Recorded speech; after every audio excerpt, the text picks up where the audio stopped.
السلام علیکم ناظرین، ملی وائس کا ڈیلی بلیٹن عالمی شب و روز ہے۔ میں عبدالوہاب۔ عالم اسلام کی اہم خبروں سے قبل پیش ہے چند سرخیاں۔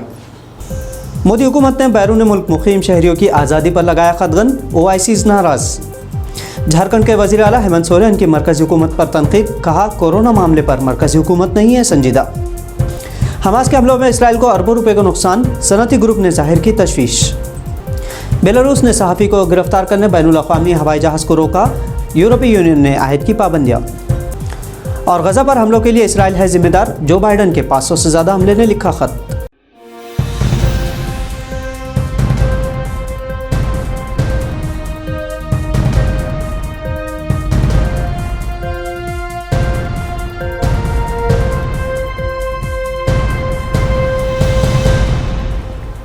ناظرین، اب خبریں تفصیل سے، اور سب سے پہلے ہم دیکھیں گے بین الاقوامی خبریں۔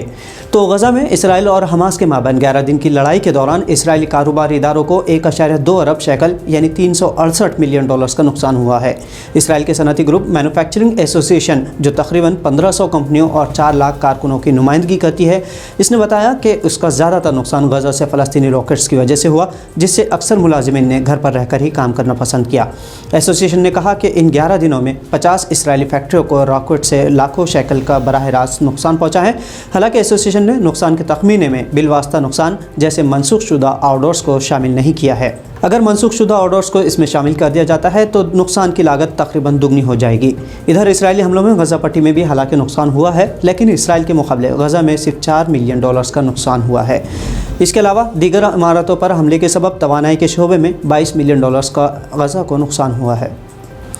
دوسری خبر سوڈان سے، جہاں سوڈان میں حکومت سازی میں عوام کی ناکافی شمولیت اور فیصلہ ساز قوت فراہم نہ کرنے پر حکمراں خود مختار کونسل کی خاتون نے استعفیٰ دے دیا ہے۔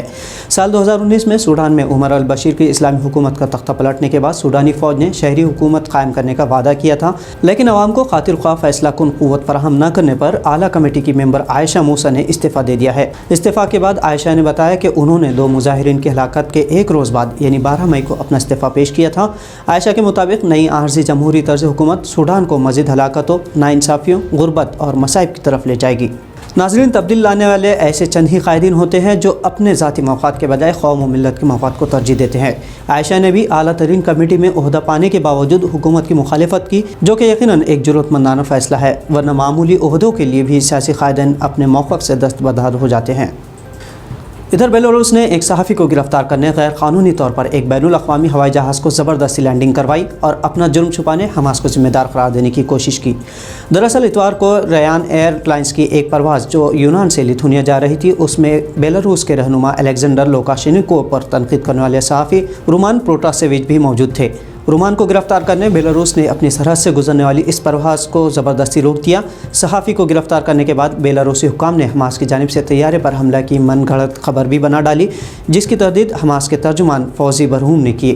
اس واقعے کا سختی سے نوٹس لیتے ہوئے یورپین یونین نے بیلاروس کی پروازوں کو یونین کی ملکوں کی فضا کے اوپر سے گزرنے پر پابندی عائد کر دی۔ آپ کو بتا دیں کہ بیلاروس اسرائیل کی شرمگیزی کی حمایت کرتا آیا ہے، اور حال ہی میں حماس اور اسرائیل کے حملوں کے درمیان بیلاروس نے اسرائیل کی حوصلہ افزائی کی تھی۔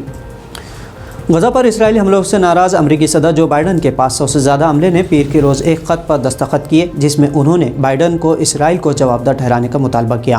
اپنے خط میں عملے نے بائیڈن کی فائر بندی کی کوشش کی تعریف کی، ساتھ ہی کہا کہ وہ فلسطین میں حالیہ ہفتوں میں تشدد کو بھی نہیں چھپا سکتے ہیں، اسی لیے انہوں نے بائیڈن سے مطالبہ کرتے ہوئے اسرائیل کو اس کے اعمال کا ذمہ دار ٹھہرانے اور انصاف اور دیرپا امن کی بنیاد رکھنے کا مطالبہ کیا۔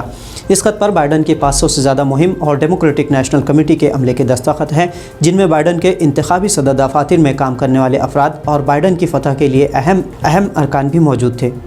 اس خط میں فلسطین تنازع سے نمٹنے کے علاوہ فلسطین میں اسرائیلی آباد کاری، زمینوں پر قبضے اور ناکہ بندی کو بند کرنے کی حمایت کرنے کا مطالبہ بھی کیا گیا۔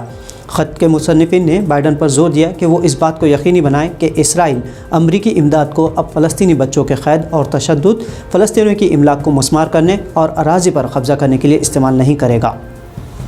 آئیے ناظرین، اب رخ کرتے ہیں قومی خبروں کا، یعنی بھارت کا، جہاں بھارتی وزارت داخلہ نے بیرون ملک مقیم شہریوں یعنی OICs کے لیے حیرت انگیز پیش رفت کرتے ہوئے ایک نوٹیفیکیشن جاری کیا ہے۔ اس نوٹیفیکیشن میں بڑے پیمانے پر رد و بدل کرتے ہوئے بھارت کے باہر رہ رہے شہریوں پر کئی طرح کی پابندیاں عائد کی گئی ہے۔ بھارتی شہریت قانون 1955 کے سیکشن 7B کے تحت جاری کیا گیا نیا نوٹیفیکیشن اس کے پہلے کے یعنی 2005، 2007 اور 2009 کو جاری کردہ ان تینوں نوٹیفیکیشن کے کالعدم قرار دیتا ہے۔ اس میں اوائسیز کے حقوق کا تعین کیا گیا ہے۔ ماہرین کے مطابق نیا نوٹیفیکیشن خود اپنے ہی بھارتی شہری جو دوسرے ملکوں میں رہ رہے ہیں انہیں غیر ملکی شہری کی حیثیت سے غیر قانونی طور پر درجہ بندی کرنے کے علاوہ پابندیوں، حقوق سلبی اور بیرون ملک مقیم شہریوں کی آزادی کو ڈرامائی انداز میں روکتا ہے۔